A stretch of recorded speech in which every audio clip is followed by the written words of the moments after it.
Hi everyone. I think when the weather gets nicer I'm going to do these videos outside because I think that would be a nice thing to do. But for the time being it is freezing cold, and this morning I even went out in 3 hats. It was that cold. I did lose a hat, but luckily there was no one out at that time when I lost it, so I managed to retrieve it. Anyway, you might like to know that. This morning I'm going to talk about the pineal gland and why you want to be using your pineal gland. I mean, we have these body parts for a reason. It's not just like we have these things there for of no use, for of no purpose. So if we have them, let's use them. Let's use our bodies to their greatest capability whilst we're here for Planet Earth School.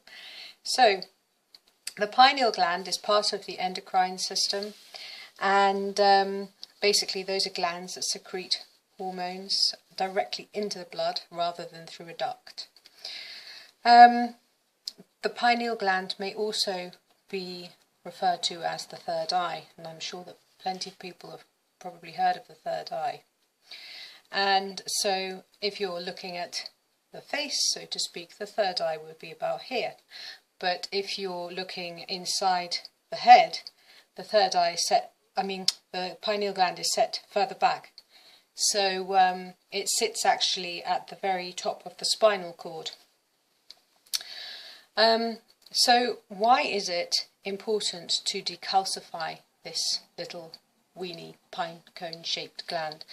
Well, through all of the pollutants and the toxins that we put into our bodies, it gets calcified and then it's not able to do its job.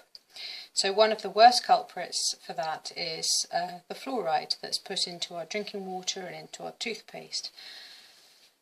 So you really must look into fluoride. It's a neurotoxin. It's not the greatest thing for our bodies.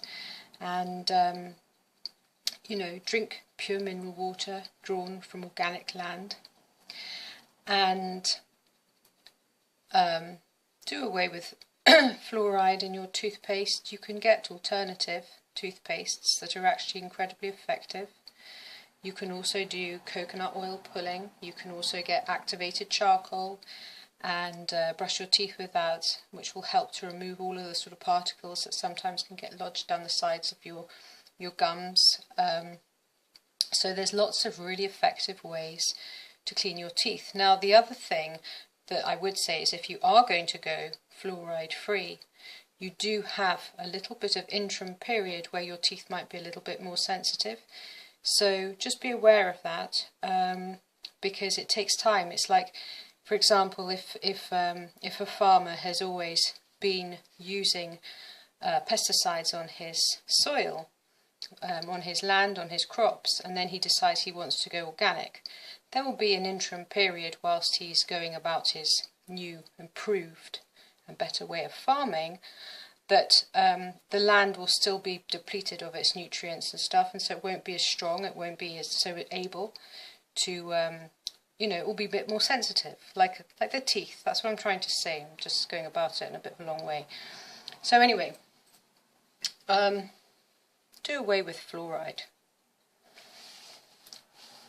Sorry, dentists out there that probably disagree with me, but you know, I can say what I like. So anyway, the thing that I want to share, and I've done lots of experiments on things, and I think that one of the things is that I have always been able to see through my third eye since I was, for as long as I can remember, in fact, I've always been able to access my third eye, even when it's been pretty much calcified. So yeah, I mean, some people, they just are able more easily than others. But that's not to say that we're not all able to do it. All of us can. And the reason why it's so good to have that option to be able to see through it is that things change. The vibration of things are slightly different. Colours that you might not have perceived before suddenly become available to you. So you do start to see the world through slightly different eyes. The different lens means you are seeing it through another lens. There are plenty of different ways and means to decalcify the pineal gland. I mean, obviously eating organic fruits and vegetables really helps. And certainly things like chlorella and spirulina added to your smoothies and stuff is really good as well, because that's also helpful to removing toxins from the body and those pollutants that we come into contact on a daily basis, which need to be shifted. So that's good. But the most effective way that I've found, even just for like exercising it, so with lots of our parts of our body, a little bit of exercise is quite good. A little bit of practice and a little bit of focused intention on encouraging it to be able to do its job is a good thing.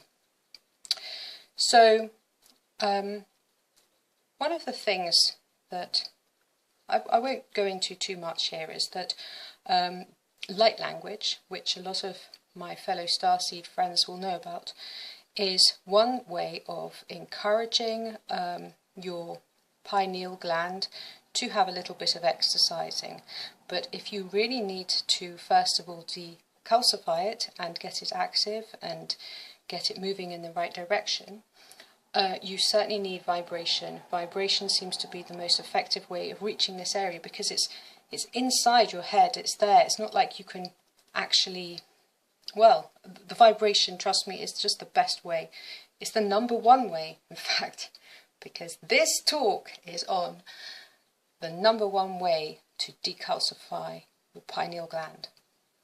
So, if you put your tongue at the top of your mouth, you'll feel that at the front of your mouth it's much harder, and then it gets softer as you go further back.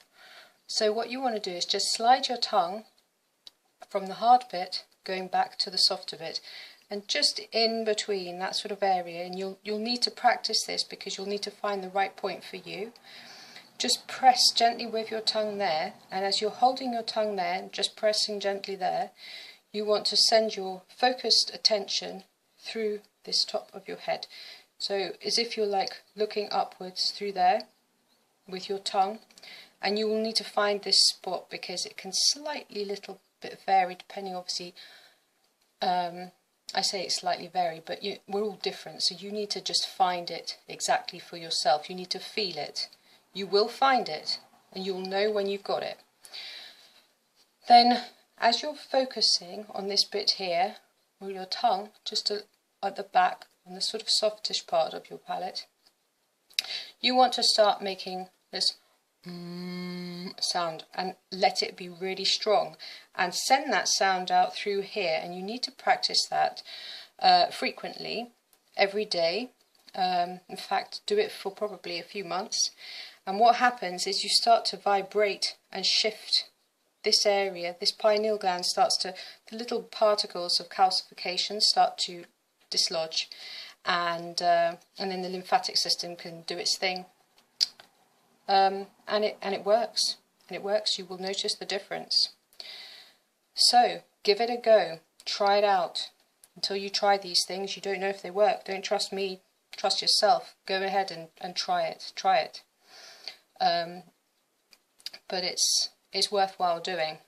So that's what I would like to share with you today. And the reason why it's an important part of the healing journey is because obviously, if you have that sense, then you're sharpening your toolkit. And obviously everything that we do, we want to be looking at unity consciousness as opposed to fear-based consciousness, and anything that we can do to help others. So if we can see opportunities to help others because we're a lot more alert, because we're using our third eye as well as our other eyes, then yeah, that's good. So use it wisely, with love, with kindness. Thank you very much for watching. Bye.